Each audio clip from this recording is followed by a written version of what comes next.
Well, good evening. Welcome to another exciting edition of Sowing the Bourbon. I'm Glenn. This is Charlie. Charlie, do your thing. Tonight on the bar, Old Overholt, 114 proof. Rye.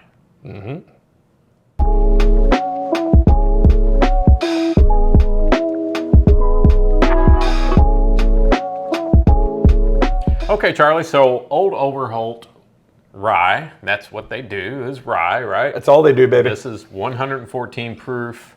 Honestly, I don't think I've ever had any Old Overholt.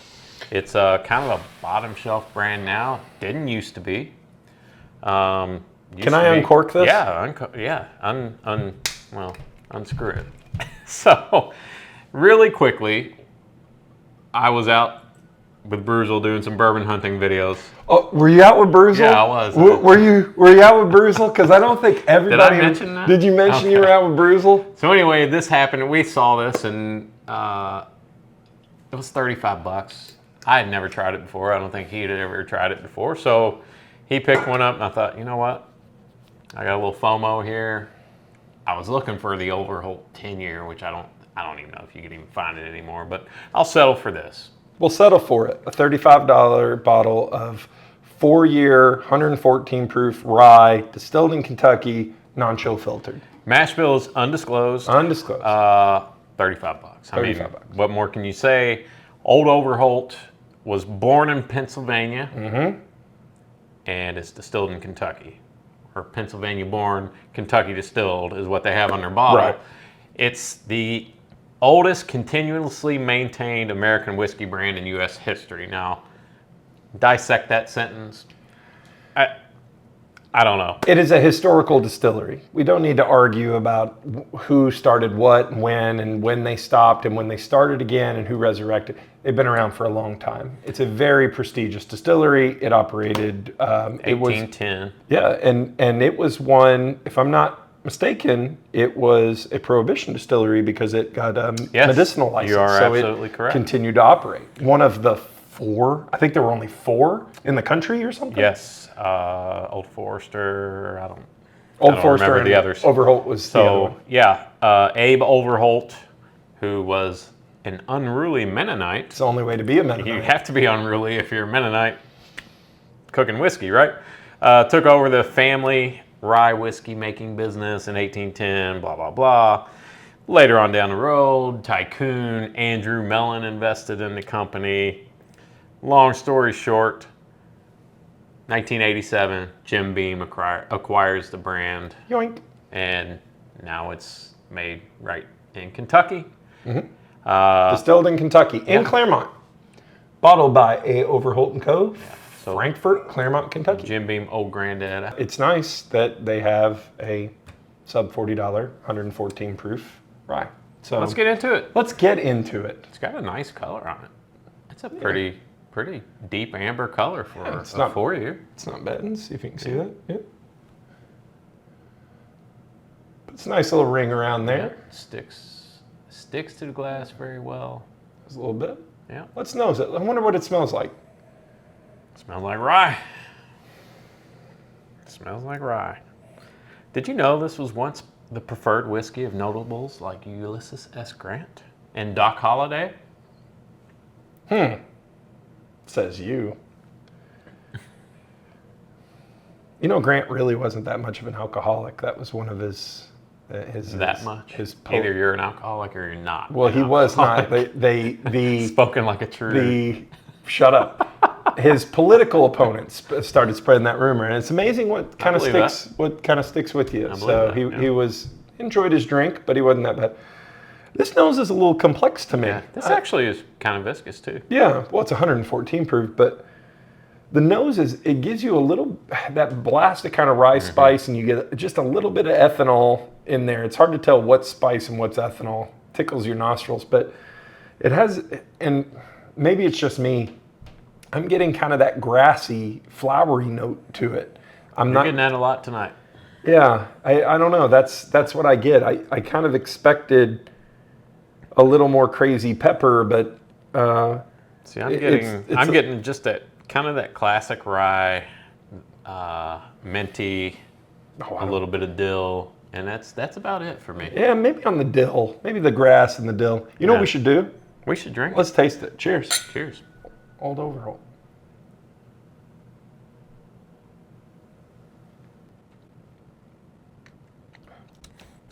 You know what?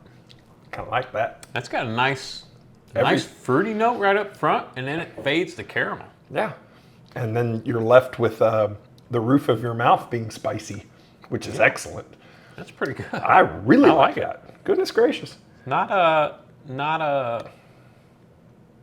I mean, the finish is just kind of. Yeah. It's there. It fades. It sticks around longer than I expected. It drinks pretty well for 114 Really proof, does. too.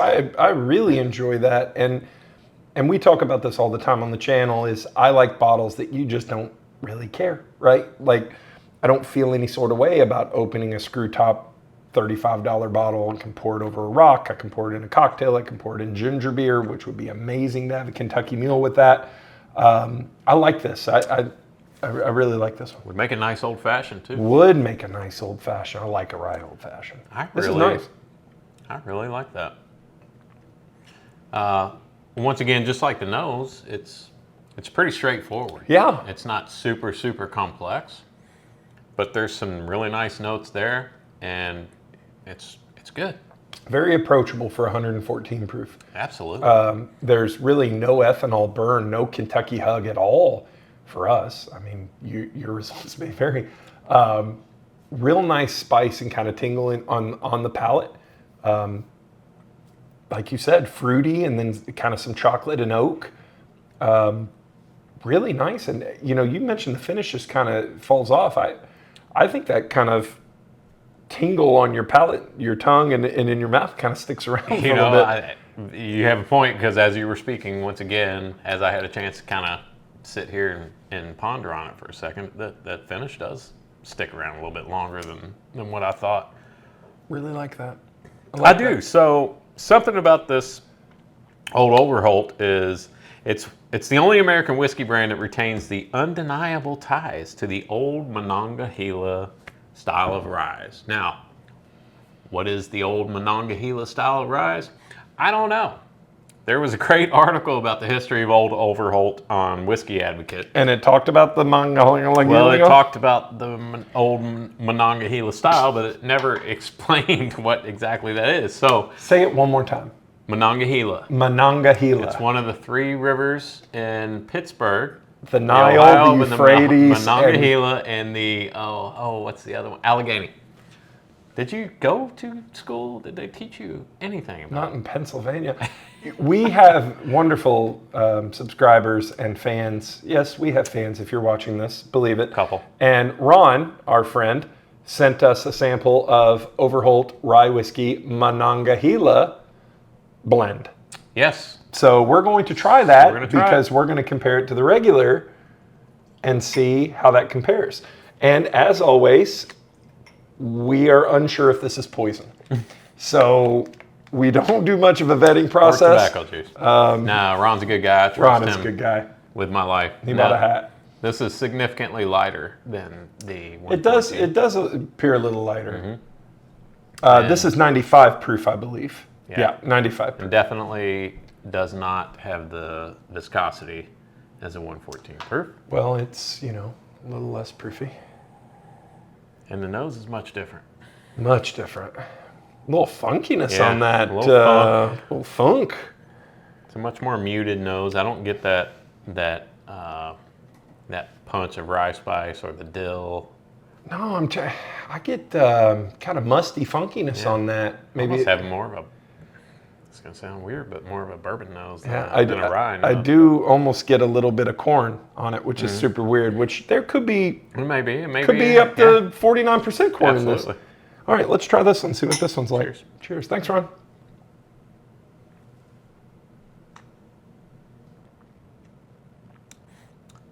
That's much more fruity.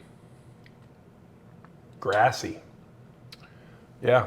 I do get some grassiness on this one. Yeah. Not bad. It drinks really light. It does drink really light. There's no finish at all. We probably did them in the wrong order, but yeah, that would be out of our But once again, it's not unpleasant. It's drinkable. To me, if you blinded me with this, I don't know that I would know it's a rye, to be honest with you. It has that funkiness to it. And this is going to sound weird. This is and they say in their stuff, pre-prohibition style and this, that, and the other. I get this kind of deep, chocolatey, oaky funk to this that I also got from our Shriner episode and also Don't do that. from our Spirits of French Lick. Could there be a correlation between pre-prohibition style and that kind of Could funkiness to it? And I don't get that. Like, nothing about this would remind me of the Shriner, except the little bit of funk. That I get what you're saying. And that is all I'm talking about. I'm not okay. talking about flavor, Gotcha. proof, or quality, or price, or anything like that. I'm just saying it has that little funk to it on the palate that kind of lingers. You're like, what is that? Mm-hmm. And it's similar to the Shriner, and it's similar to the stuff out of French Lick, and that I find that interesting. Yeah, and I don't know what the price is on this. I'm quite sure it's probably less than the $35. I don't know. I should know because I saw this the other day in the liquor store and looked at it. But I would not buy this one again. The Monongahela mash, I would 100% buy this one. Knowing this exists, I would not buy the Monongahela. Absolutely. And I would like to blind this against a more expensive rye. Yes, 100%. And we're going to do that. Yes, 100%. I really like this. And this, I like bottom shelf bourbon, rye, whiskeys. I like it. Absolutely. Should you rate it? Yeah, sure. Why not? Go ahead. I will give this I'll give it a 6.75. Okay. All right. I mean, for a $35 bottle. Agreed. Yep. That's a pretty daggone good pour. Yep. I like it a lot. I will go slightly less. I will give it a solid 6.5 because it is pretty readily available. Price point is excellent, and I like things that are utilitarian. I also like this, and I'm really starting to not like this phrase, a bourbon drinker's rye or whiskey drinker's rye. But this is not a rip your face off rye. This is a very approachable, little bit of spice. I would, if you are a rye drinker or if you know someone who isn't, I would like them to taste this and see what they think of it. I would never, ever guess this is 114 proof. No, it's. I would guess 100 proof or less. Yeah, it's a very approachable, very good. I like that one a lot. 6.5, solid 6.5. So. All right, Charlie, let's wrap this up. Let's do so. Please hit our socials. Someone of Bourbon on Facebook and Instagram, Whiskey Realtor on TikTok. Check out our merch store, linked in the comments and everywhere else. You can get a beautiful shirt like Charlie's wearing. You get this awesome hat that I'm wearing now. And most importantly, Charlie, tell them what to do. Keep your wallets very loose. And your bungholes tight. Good night, everybody. Peace out. Old Monongahela. Monongahela. Monongahela. It's a river. Crazy Mennonites. You know what I figured? Do you Who have that? cares? I like to just raw dog it. Just raw dogging life, brother. We're rolling already. How do we look? Well, I look handsome. My mom called in and said I did. She did. Mm-hmm. Good. She said so. All right. But she's also blind in one eye. So, lost it in a bar fight. Sorry. Yeah. She was a nun for a long time. It's weird. I can't believe you started a bar fight with your mom. It's Well, terrible. you know what? She wanted to argue. You should be ashamed of yourself. She wanted to say that bourbon can All only right. be made in Are we Kentucky. ready? Yeah. Inspired by a traditional maturation strength of the time. Overholt. 3, Yep. 2, 1.